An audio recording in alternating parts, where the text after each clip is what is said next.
Lo vedi questo? È il manuale tecnico per la formazione professionale di base del giardiniere in Svizzera. Un'istituzione. Eppure proprio qui insegnano a mettere l'argilla espansa sul fondo del vaso. È un errore tecnico micidiale. In questo video non ti insegno solo a non annegare i tuoi peperoncini, ma ti mostro perché non devi mai smettere di farti domande, anche quando a parlare è una fonte autorevole.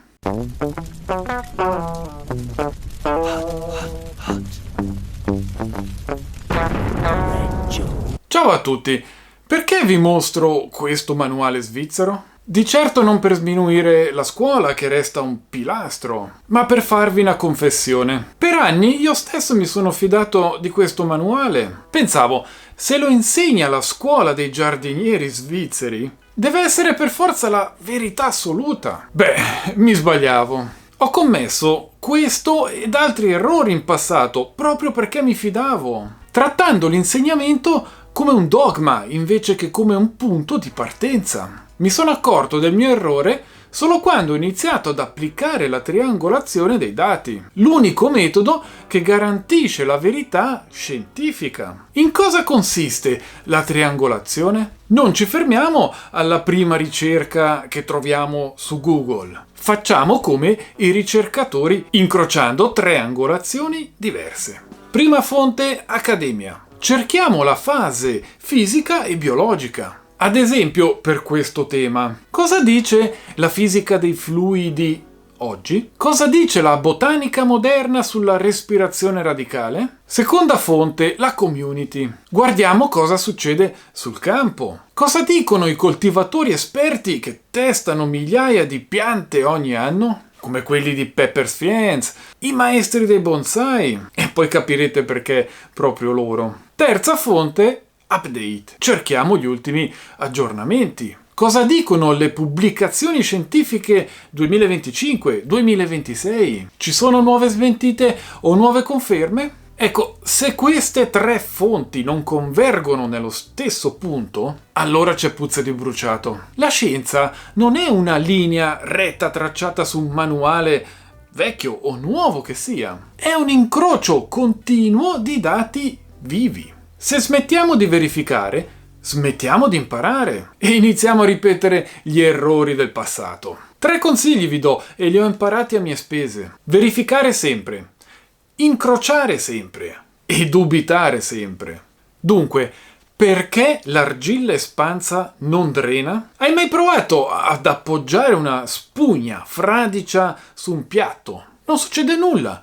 L'acqua rimarrà all'interno della spugna, o perlomeno la maggior parte. Perché? A livello microscopico, l'acqua non vuole saltare nel vuoto creato dall'argilla espansa. Preferisce restare aggrappata alle particelle microscopiche del terriccio. Questa forza si chiama tensione superficiale. Finché l'acqua trova strade strette, i piccoli pori della terra, resterà lì. Dunque, quando diamo acqua nel nostro vaso, l'acqua scende piano piano e quando arriva in fondo al terriccio incontra l'argilla espansa e si ferma lì. Le cavità tra le palline di argilla espansa sono troppo grandi, sono come delle caverne vuote. L'acqua non ha la forza di saltare nel vuoto, quindi preferisce restare nel terriccio. Risultato?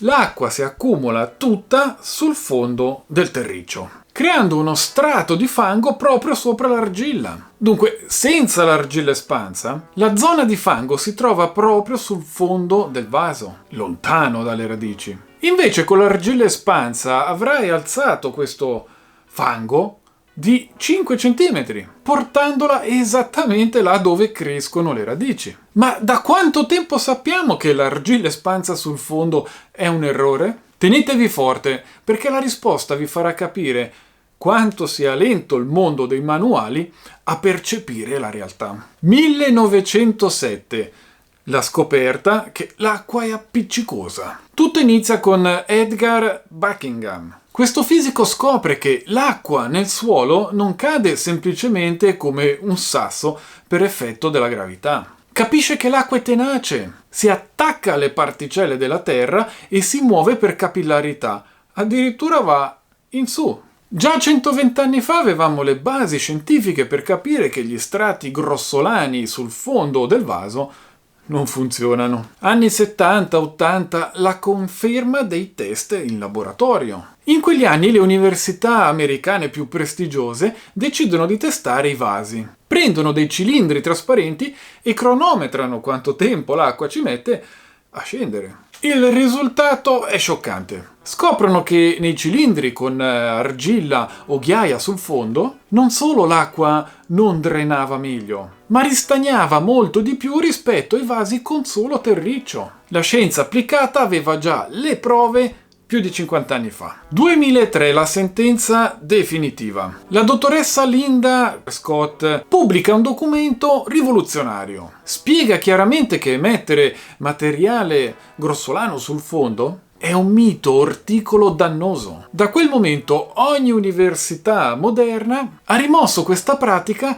dai propri programmi, tranne i vecchi manuali che continuano a circolare, e alle convinzioni dure a morire. Sono passati oltre 20 anni dalla smentita ufficiale e oltre un secolo dalla scoperta fisica. Eppure nelle scuole e nei manuali continuano a ristampare lo stesso errore. Questo è il vero rischio, non aggiornare le informazioni. Io stesso ci sono cascato perché mi fidavo della fonte, ma la triangolazione mi ha salvato. La fisica del 1907 mi dice che l'acqua in realtà è appiccicosa. I test degli anni 80 mi dicono che gli strati grossolani bloccano l'acqua. E la scienza moderna dal 2003 al 2026 mi dice che è un mito. Seguire un vecchio manuale come questo non è solo un errore teorico, ha delle conseguenze dirette sui tuoi peperoncini. Ecco i 4 pericoli principali. Ipossia, questo è il pericolo più grave. L'acqua ristagna e le radici non respirano,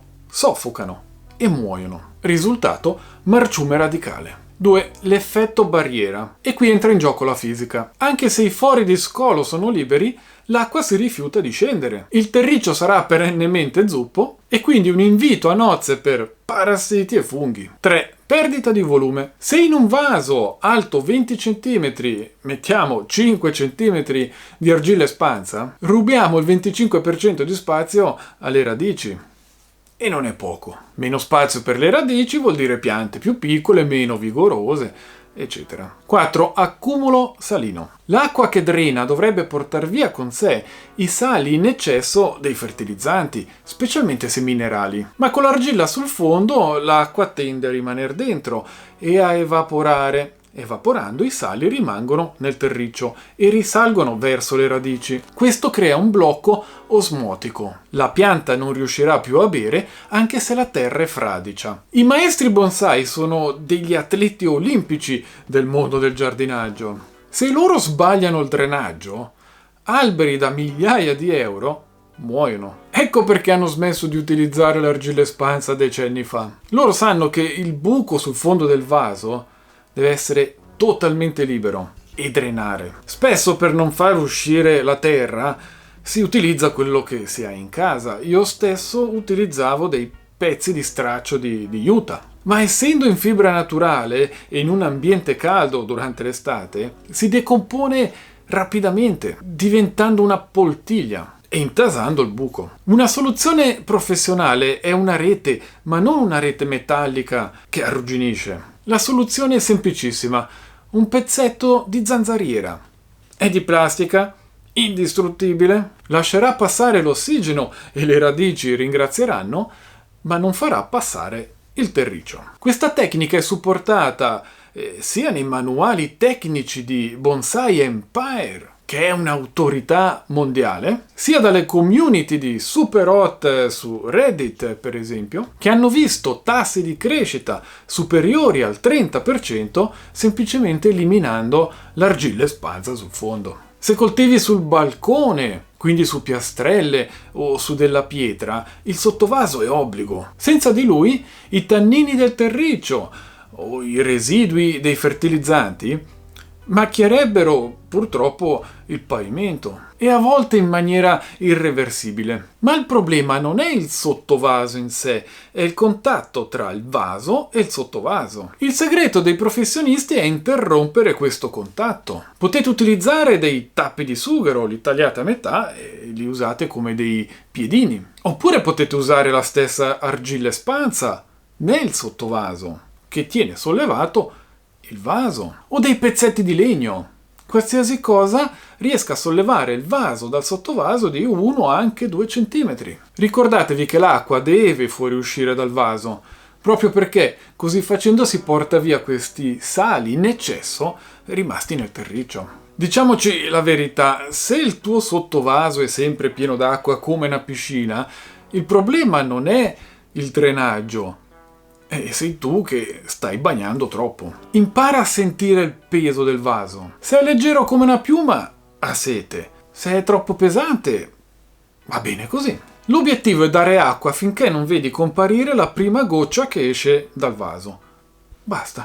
E poi col tempo si prenderà la mano. La scienza non si ferma alle parole di questo video. Qui sotto trovate l'elenco completo delle fonti che ho utilizzato per la triangolazione. Vi invito a consultarle personalmente, perché un vero ricercatore non si fida mai ciecamente, ma verifica. Se apprezzate questo approccio rigoroso e volete sostenere le mie ricerche, potete unirvi al mio gruppo VIP su Patreon al costo di un caffè alla settimana. Diventando sostenitori avrete accesso immediato al mio gruppo VIP su Telegram, il nostro laboratorio virtuale dove scambiamo dati, esperimenti e strategie con una community di appassionati che, come voi, non si accontentano delle risposte banali. Se avete domande, come sempre, lo spazio sotto è tutto vostro.